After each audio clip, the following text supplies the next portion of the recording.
नमस्कार, मी अनिल उपाध्ये. शिवसिद्ध बातमीपत्रात आपलं स्वागत आहे. पाहूया आजची बातमी. अनाम प्रेम ही संस्था संपूर्ण महाराष्ट्रामध्ये सामाजिक कार्यात अग्रेसर असते. गेल्या 16 वर्षांपासून समाजातील वंचित घटकासाठी विविध कार्यक्रम राबवले जातात. त्याचाच एक भाग म्हणून रिक्षा चालकांना मकर संक्रांतीनिमित्त तिळगुळ वाटप करून शुभेच्छा कार्ड भेट दिल्या जातात. आज हातकणंगले तालुक्यातील पेठ वडगाव इथले या संस्थेचे कार्यकर्ते शिवाजी चौगुले वडगाव शहरातील सर्व रिक्षा चालकांना तिळगुळ आणि शुभेच्छा कार्ड भेट देऊन सुख समृद्धीच्या शुभेच्छा दिल्या.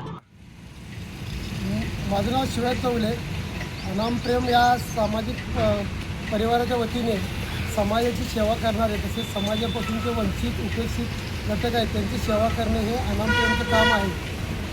मकर संक्रांतीच्या निमित्तानं गेली 16 वर्ष अनाम प्रेमच्या वतीने पेठ वडगाव, कोल्हापूर, इचलकरंजी, मुंबई या ठिकाणी अनाम प्रेमचे कार्यकर्ते रिक्षा बांधवांना तिळगुळ वाटप व भेटवस्तू भेट कार्ड देऊन त्यांचा आदर व सत्कार करतात.